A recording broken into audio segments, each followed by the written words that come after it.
happened at Meta in early 2023 wasn't technically illegal, but it was a masterclass in how major corporations can legally reduce compensation while appearing to invest in innovation. Let me walk you through exactly how this works, why it matters, and what it means for the future of tech employment. In January 2023, Meta announced a major reorganization. Mark Zuckerberg introduced something called the Year of Efficiency, which resulted in cutting 10,000 employees, about 13% of their workforce. But here's where it gets interesting. Simultaneously, Meta announced they were creating 7,000 new AI-focused positions. On the surface, this looks like responsible restructuring. Yes, we're letting people go, but we're investing in the future. The optics were perfect. The reality was considerably different. Let's break down the actual numbers. A software engineer at Meta in 2022 was earning approximately $140,000 in base salary. This figure comes from detailed salary databases like Levels, FYI, and Glassdoor, which aggregate self-reported compensation data from thousands of tech workers. When Meta rehired for these new AI roles, they offered contract positions starting at $105,000.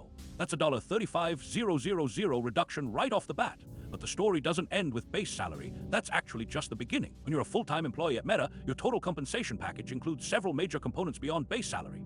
First, there's the stock option package. In 2022-2023, a mid-level engineer at Meta might receive $40,000 to $60,000 in annual equity grants, vesting over 4 years. Second, there's the sign-on bonus for new hires, typically $50,000 to $100,000 for returning employees or lateral hires. Third, and often overlooked, is the performance bonus structure. Meta's annual bonus for engineers typically ranged from 15-25% of base salary, adding another $21,000 to $35,000 per year. Then you have the comprehensive benefits package. Health insurance, dental, vision, $401K, matching at 50% up to 6% of salary. That's about $200 per year for $140,000 earner. Life insurance, disability insurance, mental health support, free meals, transportation subsidies, and educational reimbursement. The total value of these benefits typically adds up to $20,000 to $30,000 annually. So let's calculate total compensation for a full-time $140,000 engineer at Meta in 2022. Base salary, $140,000 annual equity grant, $50,000 conservative midpoint performance bonus, $24,517. 5% average $401K match, $4. 200 health and benefits, $25,000 estimated sign-on bonus, amortized over 4 years if rehired, $12,500 total, approximately $256,200 per year now. Contract position at $105,000 tells a very different story.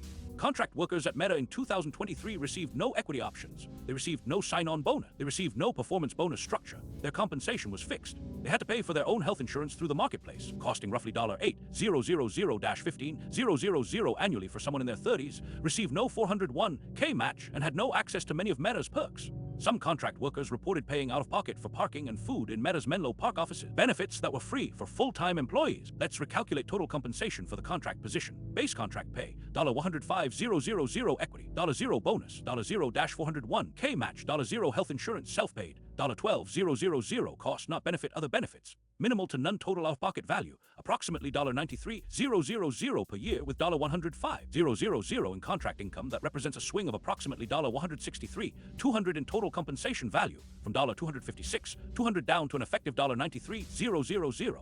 This is why the $140,000 to $105,000 comparison is actually underselling the actual impact.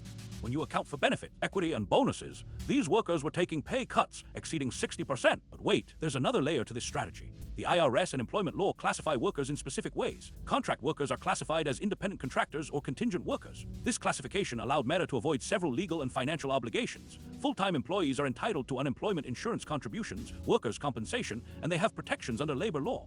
Contract workers don't receive the same protection. Additionally, contract workers don't count toward headcount limitations that might trigger severance obligations or state-level employment protections in certain jurisdictions. Let me provide a real-world case study here. A software engineer we'll call Alex worked at Meta from 2018 to early 2023 as a full-time engineer on the infrastructure team.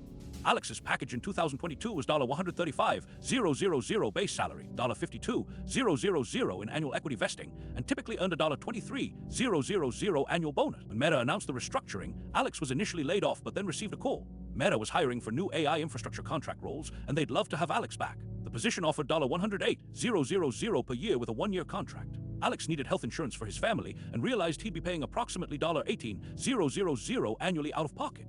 Additionally, without equity grants, Alex lost the $52,000 annual vesting he'd been receiving. Over the year, Alex's total compensation dropped from approximately $210,000 in value to approximately $90,000 in actual cash and benefits. That's a 57% reduction. Meta wasn't alone in this strategy. Google executed a similar playbook with their search and ads reorganization later in 2023. Amazon's AWS Accelerated Development Program reclassified nearly 5,000 positions from full-time to contract status. Microsoft's AI hiring, while less dramatically portrayed, similarly emphasized contract-to-hire positions with lower compensation framework. The pattern is consistent across the industry. Innovation and AI become code words for restructuring compensation downward. The legal justification for this approach is that contract positions are genuinely different employment categories. Contract workers aren't entitled to the same benefit structure by law. The Fair Labor Standards Act distinguishes between employees and contractors. However, the ethical question remains. Is this exploiting a legal loophole to reduce compensation while maintaining the appearance of investment in innovation? There are counterarguments worth considering. Some economists argue that contract positions offer flexibility that full-time roles don't. A contract worker can theoretically take multiple contracts, diversify income, and isn't locked into one company. However, this argument falls apart in practice when you consider that most contract workers at major tech companies are non-compete agreements that prevent them from working for competing firms while under contract. Additionally, the gig economy argument doesn't account for the reality that these workers were formerly full-time employees with different expectations and career trajectories. Another counterargument is that these are genuinely new positions in an emerging field. AI engineering is different from traditional infrastructure engineering, and companies need to build new teams quickly. Fair point. However, if these are truly new specializations, why were they predominantly offered to workers being laid off from other teams? Levels. FYI data shows that external hires for AI engineer roles at major tech companies in 2023-2024 actually commanded higher salaries than internal transfers, suggesting the role distinction argument doesn't hold up. It was purely a restructuring mechanism. The broader implications are significant. This strategy effectively reset compensation expectations in the tech industry.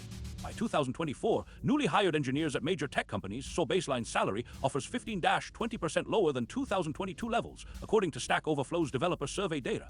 The precedent that Meta, Google, Amazon, and Microsoft established through their AI restructuring became an industry playbook.